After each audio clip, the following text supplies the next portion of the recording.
మనం సినిమాకెళ్ళినప్పుడు సినిమా అయిపోయిన తర్వాత పార్కింగ్‌లోకి వెళ్ళి వెహికల్ తీసుకొని మనం ఇంటికొచ్చిన తర్వాత కూడా స్టిల్ మన మైండ్‌లో సినిమా ఉంటే చాలా ఇట్స్ ఎ వండర్‌ఫుల్ ఎక్స్‌పీరియన్స్. అది చాలా పెద్ద హిట్ నా దృష్టిలో.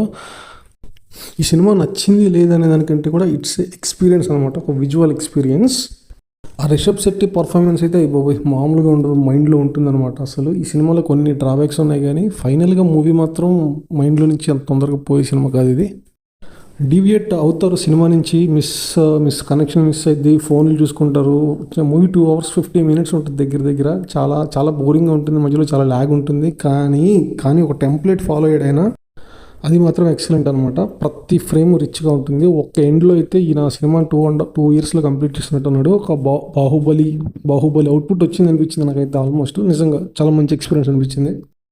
హీరోయిన్ ఉంది. హీరోయిన్ క్యారెక్టర్ చాలా పెద్దది. చాలా పెద్ద క్యారెక్టర్ ఉంది హీరోయిన్‌కి. ఆ హీరోయిన్ కూడా చాలా ఇంపార్టెంట్ రోల్. తర్వాత ఇంకా మూవీ మొత్తం ఒక్కళ్ళే ఉంటారు. Rishab Shetty action, Kantara performance. కాంతార 1 చూశారు. ఖచ్చితంగా కాంతార 2 నాకు తెలిసి చాలామంది రివ్యూ కోసం కూడా వెయిట్ చేయరు. ఖచ్చితంగా వెళ్ళి చూస్తారు. 100% సాటిస్ఫై అవుతారు. దాంట్లో ఎటువంటి డౌట్ లేదు. ఈ మూవీలో బ్లాక్ మ్యాజిక్ పర్ఫార్మెన్స్ కొంచెం ఎక్కువ ఉంటుంది. లాస్ట్‌లో క్లైమాక్స్‌లో శివుడిని చూపించారేమో అనుకున్నా, కానీ శివుడు కాదనమాట. ఈశ్వర్ గణం అని ఆల్మోస్ట్ శివుడిలాగా పర్ఫార్మ్ చేసేలా ఉంటుందన్నమాట మూవీ. స్టోరీ కంటే కూడా విజువల్స్, యాక్షన్, కాంతార థీమ్ అనమాట. ఇవన్నీ హైలైట్ సినిమాలో. నాకు తెలిసి ఈ రివ్యూ కోసం కూడా ఎవరు చూడరు. ఖచ్చితంగా చూసేస్తారు. చిన్నపిల్లలతో వెళ్తే మాత్రం కొంచెం జాగ్రత్త. వాళ్ళు కొంచెం భయపడొచ్చు. సో ఫైనల్గా మాత్రం థియేటర్లో ఖచ్చితంగా చూడాల్సిన సినిమా. థియేటర్లో ఎక్స్పీరియన్స్ చేయాల్సిన సినిమా. ఆ యాక్షన్ మాత్రం బాబోయ్! మామూలు యాక్షన్ కాదండి అది. చాలా రోజులు ఇంత ఎనర్జెటిక్ యాక్షన్ చూసి థియేటర్లో మీకు సినిమా అయిపోయిన తర్వాత మైండ్లో ఆ రిషబ్ శెట్టి మాత్రమే ఉంటాడు. ఇంకెవ్వరు ఉండరు. ఆ కాంతార విజువల్స్ మాత్రమే ఉంటాయి. ఆ విషయంలో 100% సాటిస్ఫై అయిపోయాం అనమాట. సో కుదిరితే ఈజీగా థియేటర్లో చూడొచ్చు. మేము టీవీలో చూస్తే మాత్రం ఇంత ఎక్స్పీరియన్స్ ఉండకపోవచ్చు. అది మాత్రం confirm. So must watch movie. థియేటర్లో చూసేయండి. ఎంజాయ్ చేయండి.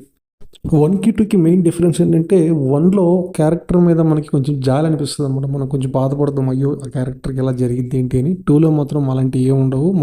మొత్తం అంతా కాంతార కంట్రోల్లోనే ఉంటుంది మూవీ.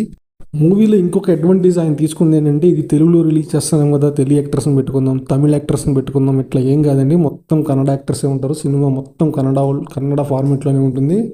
మనకి తెలిసిన యాక్టర్స్ ఎవరు ఉంటారో ఒక రిషబ్ శెట్టి తప్ప, హీరోయిన్ తప్ప, మిగిలిన వాళ్ళందరూ కన్నడ యాక్టర్స్, కన్నడ ఆర్టిస్టులు మాత్రమే. ఈ సినిమాలో మాత్రమే 100% యూటిలైజ్ చేసుకున్నాడు అనమాట. మిగిలిన సినిమాలలాగా పాన్ ఇండియా యాషాలు ఏం వేయలేదైనా మొత్తం కన్నడ ఆర్టిస్టులు తీసుకున్నాడు.